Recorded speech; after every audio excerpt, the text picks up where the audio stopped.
Welcome back, Greyman. Today, Greyzone Warfare dropped their latest update, their point 2 update, which is the Night Ops update. And with it comes a ton of new things, and also something that completely destroys my last video anyway, completely ruins the testing. So we're going to get into that. Subscribe if you enjoy stuff like that.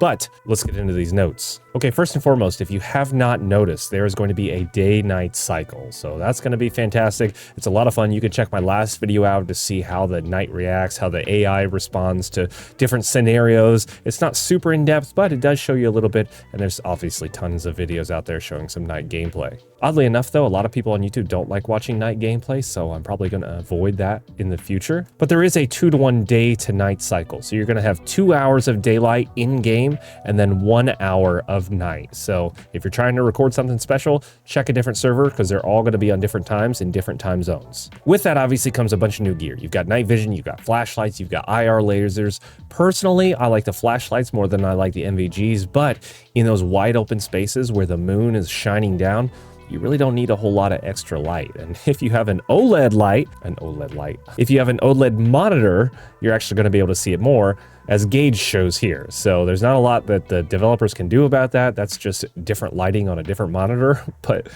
you really don't need any special IR or flashlights for that. So it's pay to win, I guess, if you want to spend money on an OLED. And then we've got some new weapons. We've got the MP5, the Colt 1911. We've got a bunch of different AK variants here. So if you want to hop in and try some of those could be fun. New weapons are always great in games like this. I'm always a big fan. And then to go along with the weapons and gear, you've got the new mechanic of weapon durability. The durability goes down the more you use things, and then it also degrades a little bit more as you get killed or you get into a coma. So, you know, if you die and you go pick up your stuff, it's going to be degraded a little bit more. I think about 10% when you die. But you can also shoot on the range a ton if you really want to. And it took me about 10,440 rounds just to degrade this M4A1 all the way down to make it unusable. And here's what happens when it's unusable.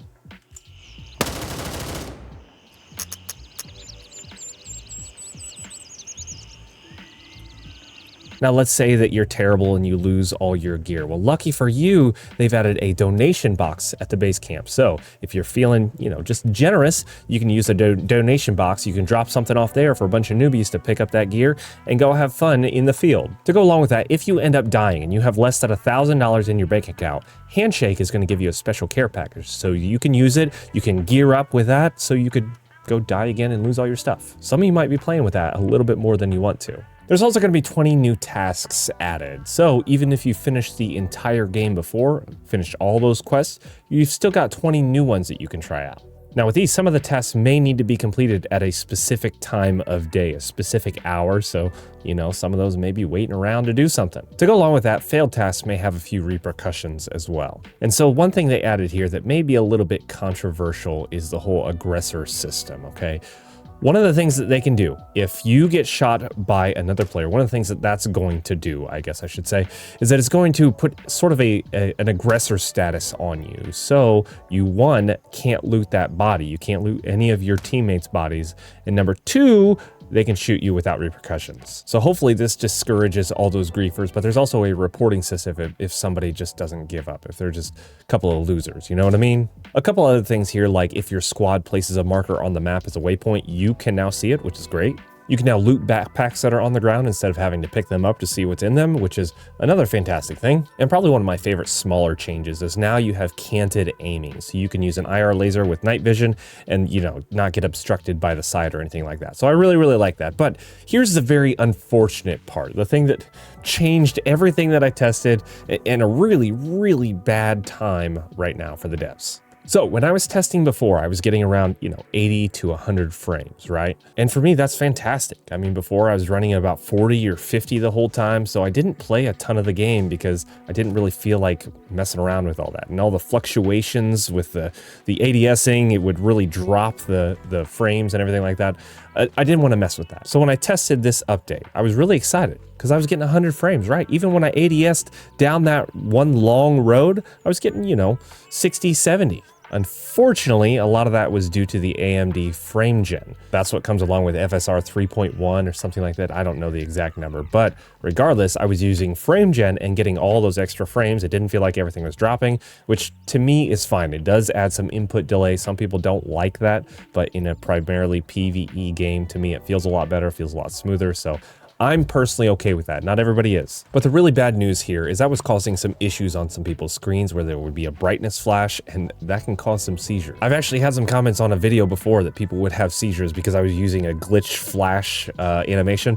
So I stopped using those, and I don't want to send people into seizures, you know? So that's what was happening here. So unfortunately, they had to disable it, which means they disabled the frame gen, so you're not going to get as good of frames as what I expected. By the way, just to clarify, I actually didn't know this. It's only NVIDIA cards, so you don't have to worry if you've got an AMD card right now, you don't have to worry about that. But NVIDIA cards, which I believe is probably most of the market, they're having some issues. So hopefully those are fixed soon. And so unfortunately, that leaves us to where we were, 45 to 60 frames. It fluctuates quite a bit as you're going throughout the map. That's just how the game runs. And unfortunately, with those drops, it can be very, very frustrating. So hopefully they can work with AMD to sort of restore that. I know AMD hasn't really helped out a lot so far in that. So hopefully with a future update, we can get that frame gen back. We can get those frames up, and I can feel a lot better about my gaming, even if I'm not getting the actual frames that I think I am. Overall, I've loved this update. I've loved what they're bringing to the table with this. I personally am a big fan of Ground Branch. If you've never played Ground Branch, it's a super highly tactical game, but it does remind me a lot of this. This is just fleshed out quite a bit. It's got a whole lot more to offer. It's got missions. It's got a reason to play the game. It's got updates that actually come out, I guess, about similar times. But it's got a lot of that realism, I'm gonna put that in quotes, realism, that I like in video games. And unfortunately, I don't know if that 45 to 50 frames is really going to do it for people. I know, especially in an FPS, you want 60 frames per second. It just, visually, it looks different. You can tell. And there's a lot of people that are like, you know, you can't play with 30 frames? You play with 30 frames for years. Yeah, I guess when I didn't know any better, but then, you know, you play games at 100 frames per second, you play games at 120, you got 120 hertz screens. That doesn't do it in an FPS game. Maybe a story-based game is really not that big a deal. Maybe just a side-scroller, I don't know.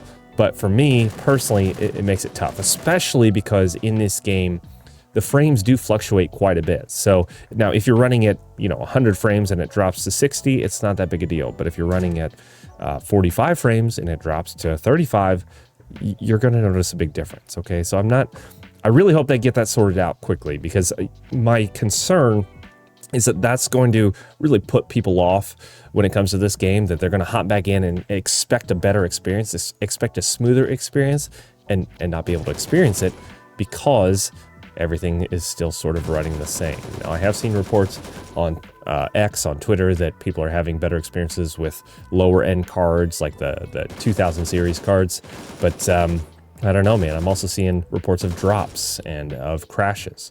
So I did have one crash the other day when I was zooming way in with the optic. I don't know.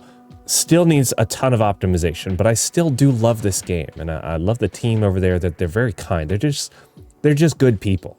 Okay, so I've enjoyed interacting with them, but the game, it's going to be difficult for me to continue to play if the frames stay this low, just because I like to experience mine with a more consistent frame rate, at a little bit higher frame rate, and if it keeps dropping, visually, it's just not enjoyable for me. So overall, general gist of this is that I really do enjoy this game. In the night mode, I think the lighting looks a lot better. I think this is probably one of the best games, if not the best looking game that I play. I think everything looks fantastic, but to go along with that, nothing runs really well in this game. So it's unfortunate, but hopefully in the next big update coming, I don't know when, they add something to that. They adjust some things. I don't know, maybe they'll have to start taking down some shrubberies or something like that. I don't know what they're going to do, but we're going to see. I'm going to keep my eye on it. I'm going to play it this weekend. If you watch streams, I'll be streaming it on Friday night. And so that's the game plan. If you enjoyed this video, give it a like. If you didn't, obviously a dislike. Subscribe if that's your thing. Thank you to all my channel members on the screen right now. And until the next one, blend in until you need to stand out.